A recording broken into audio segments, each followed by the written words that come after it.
तो अगर आपने इंटरस्टेलर की फर्स्ट हाफ का एक्सप्लेनेशन नहीं देखा है तो आप उसको हमारे चैनल पे देख सकते हैं। लिंक हमने आई बटन पर दे रखा है। अब आगे, अब यहाँ पे कूपर के आगे एक चुनौती होती है कि वो बचे दो प्लेनेट में एक ही पे जा सकता है क्योंकि उनके पास फ्यूल काफी लिमिटेड होता है। एमिलिया उनसे कहती है कि हम दूर वाले प्लेनेट पे चलते हैं क्योंकि वहाँ का वातावरण धरती से काफी ज्यादा मैच करता है और उस प्लेनेट पे एमिलिया का दोस्त भी होता है। जिसके बाद कूपर और उसका साथी वोटिंग करते हैं और वो इस फैसले पे पहुंचते हैं कि वो मेंस के प्लेनेट पे जाएंगे जो उनके काफी करीब भी है, क्योंकि उन्हें नहीं पता है कि यहाँ पे अगर वो ज्यादा समय बिता देंगे तो धरती पर कितने साल बीत जाएंगे और ऐसा भी हो सकता है कि इसके बाद धरती खत्म ही हो जाए। वो पहुंचते हैं मैन के प्लेनेट पे जहाँ पे उन्हें मैन की लोकेशन मिलती है, लेकिन ये प्लेनेट पूरी तरीके से अमोनिया का भंडार होता है। इस वजह से कूपर को मैन का डाटा कुछ गड़बड़ लगता है। जहाँ पे उन्हें स्लीपिंग चेम्बर पे मैन मिलता है जिसको वो लोग जगाते हैं। मैन उन लोगों को देख करके काफी खुश होता है और रोने लगता है। वो उन लोगों से कहता है कि ये प्लेनेट इंसानों के रहने लायक है, यहाँ पे काफी ज्यादा अमोनिया है लेकिन ऊंचाई पे हम लोगों के रहने लायक वातावरण है जहाँ पे हम लोग रह सकते हैं। अब यहाँ पे कूपर उससे पूछता है कि तुमने अपने रोबोट को स्विच ऑफ क्यों कर दिया, जिसके बाद वो बताता है कि ये गलत डाटा सैटेलाइट से भेज रहा था, इस वजह से मुझे इसे बंद करना पड़ा, वरना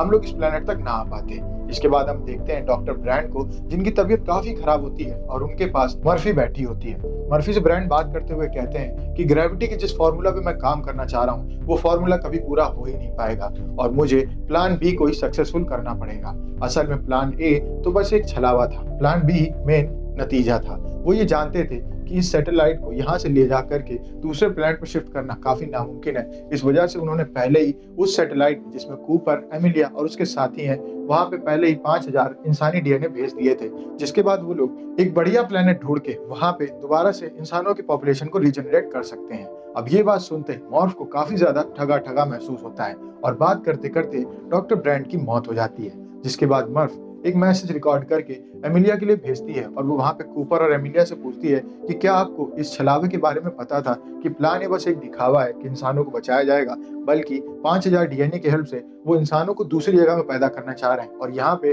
धरती के इंसानों को मरने के लिए छोड़ना चाहते हैं। अब एमिलिया को जब इस बारे में पता चलता है तो वो काफी दुखी होती है और रोने लगती है और हमें ये पता चलता है कि एमिलिया को प्लान बी के बारे में कुछ भी नहीं पता था। इसके बाद घबरा करके कूपर ये फैसला लेता है कि वो यहाँ से भागेगा दोबारा धरती की तरफ और ये लोग यहाँ पे मिशन को आगे बढ़ाएंगे। जिसके बाद कूपर का दोस्त उससे कहता है कि मैं ये चाहता हूँ कि तुम यहाँ से ब्लैक होल का दूसरा चक्कर मारते हुए जाओ और ब्लैक होल के अंदर इस रोबोट को छोड़ देना। जिसके बाद ये ब्लैक होल के अंदर जा करके वहां का सारा डाटा डॉक्टर ब्रैंड के पास भेज देगा और वहां पे आपकी बेटी मर्फी उस डाटा की हेल्प से ग्रेविटी के फॉर्मूले को सॉल्व कर लेगी और उस फॉर्मूले को सॉल्व करते ही आप वहां से उस बड़े से स्पेस स्टेशन को लेकर के यहाँ तक आ सकते हैं। वहीं दूसरी ओर जब चेकिंग चलती है तो कूपर को पता चलता है कि मैन ने उससे झूठ बोला होता है, ये प्लेनेट कहीं से भी इंसानों के रहने लायक है ही नहीं। मैन अटैक कर देता है कूपर के ऊपर और हमें पता चलता है कि मैन ने ये सब प्लान इस वजह से बनाया होता है क्योंकि वो जान गया होता है कि ये प्लेनेट इंसानों के रहने लायक है नहीं और अगर वो ये डाटा देगा धरती पे तो कोई भी उसे बचाने के लिए यहाँ पे नहीं आएगा। इसलिए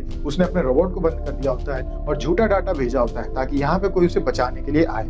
वो लोगों के ऊपर अटैक कर देता है और कूपर को पीटने लगता है। तभी वहाँ पे एमिलिया आ जाती है जिसकी वजह से वो वहाँ से भाग जाता है और वो कूपर के साथी को जान से मार देता है और स्पेस क्राफ्ट में बैठ करके सैटेलाइट से अटैच होने की कोशिश करता है, जिन सब में काफी गड़बड़ हो जाती है और एक जोरदार धमाका होता है जिसमें मैन की मौत हो जाती है। अब कूपर और एमिलिया अपने स्पेस क्राफ्ट में बैठ करके पहुंचते हैं सैटेलाइट के पास और काफी मशक्कत के बाद वो लोग उससे अटैच हो जाते हैं। अब यहाँ पे कूपर के सामने एक चुनौती आ जाती है। उनकी शिप यानी कि इंडोरेंस काफी ज्यादा डैमेज हो गई होती है और वो ब्लैक होल की तरफ बढ़ रही होती है। ऐसे में कूपर कहता है कि वो ग्रेविटेशनल पुल का इस्तेमाल करके इंडोरेंस को तीसरे प्लेनेट की ओर भेज देगा और ब्लैक होल में रोबोट को डाल देगा और वो ऐसा ही करता है और वो एंडोरेंस को ग्रेविटेशनल पुल की हेल्प से तीसरे प्लेनेट की ओर भेज देता है जिसके अंदर सिर्फ एमिलिया होती है और उसके पास 5000 डीएनए सैंपल्स होते हैं इंसानों के।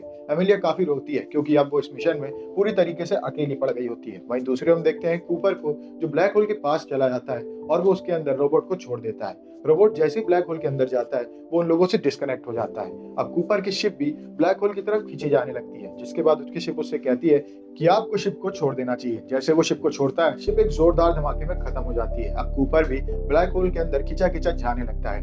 वो ब्लैक होल के अंदर जैसे ही जाता है तो वहां पे वो एक टेसरेट में जाकर के फंस जाता है और उसके पास उसका रोबोट भी आता है और उन लोगों का सिग्नल फिर से मैच होने लगता है। रोबोट उसको बताता है कि 5th जनरेशन के लोगों ने इस टेसरेट को बनाया है, वो इंसानों की हेल्प करना चाहते हैं। 5th जनरेशन के लोग हम लोगों से ज्यादा एडवांस हैं और वो टाइम में आगे पीछे जा सकते हैं और उन लोगों ने इस टेसरेट को बनाया है क्योंकि वो इंसानों की हेल्प करना चाहते हैं। अब इस टेसरेट के थ्रू जब कूपर देखता है तो उसे पता चलता है कि ये उस समय पे बना हुआ है जब कूपर की बेटी मॉर्फ उसको बताया करती थी कि उसके कमरे में भूत है और वही वहां की बुक गिराता है। अब कूपर मॉर्फ को बुलाने की कोशिश करता है लेकिन उसकी आवाज वहां जा नहीं पा रही होती है। इस वजह से वो बुक की अलमारी लाता है और बुक गिरती है और कूपर को एहसास होता है कि ये सब कोई और नहीं किया करता था, कूपर ही करता था। वो बाइनरी कोड की हेल्प से अपनी बेटी को बताने की कोशिश करता है कि वो अपने फादर से कहे यहीं पर रुक जाओ, जिसके बाद मॉर्फ ने इस कोड को सॉल्व भी कर लिया होता है और उसने मूवी की शुरुआत में उसने अपने फादर से कहा भी होता है कि उसने उस डाटा को डिकोड कर लिया और उसमें लिखा है स्टे, लेकिन उस समय कूपर ने अपनी बेटी की बात को माना नहीं होता है। अब उसके पास रोबोट आता है और उससे कहता है कि उसने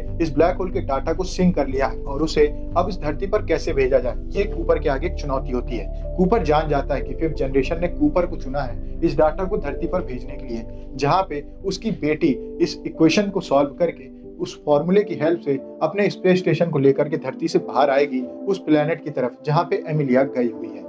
अब उसके सामने बहुत चुनौती होती है कि वो सारी इक्वेशन को कैसे भेजे। तभी उसे वहां पे रखी अपनी घड़ी दिखाई देती है और वो मॉर्फ कोड के जरिए उस घड़ी में सारा डाटा ट्रांसफर करने के लिए कहता है अपने रोबोट से।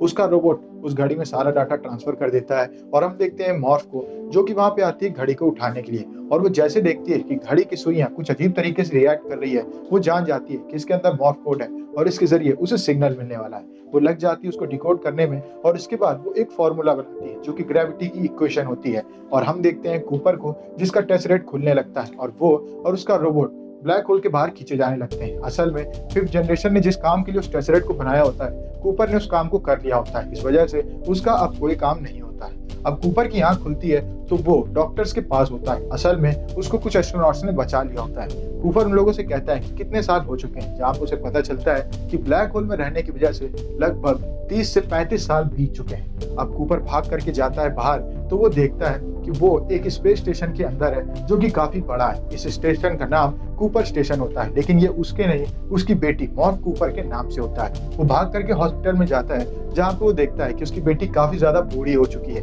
वो उसको देख करके कहता है कि वो कोई भूत नहीं, मैं ही था। जिसके बाद उसकी बेटी उससे कहती है कि आपकी वजह से हम लोग यहाँ तक आ पाए हैं, अब यहाँ पे आपको नहीं रुकना चाहिए क्योंकि एक बाप अपने बच्चों को मरता हुआ नहीं देख सकता है। और वो बोलती है कि मेरी फैमिली यहाँ पे है और आपको यहाँ से निकल जाना चाहिए। कूपर कहता है कि मैं जाऊँ कहाँ। यहाँ पे मॉर्फ उसको बताती है कि एमिलिया के पास, और हमें पता चलता है कि एमिलिया उस प्लेनेट पे गई होती है और वहाँ पे इंसानों के रहने लायक वातावरण होता है और वो लग गई होती है इंसानों की पॉपुलेशन को रिजेनरेट करने में। और कूपर निकल जाता है अपने स्पेस क्राफ्ट से एमिलिया के प्लेनेट की ओर, जहाँ पे एमिलिया की एज भी कूपर के तरीके नहीं बड़ी होती है। और ये मूवी यहीं पे खत्म हो जाती है। अगर आपको वीडियो अच्छी लगे वीडियो को लाइक करें, चैनल को सब्सक्राइब करें। मिलते हैं आपसे नेक्स्ट वीडियो में, तब तक के लिए stay safe, stay healthy, bye bye.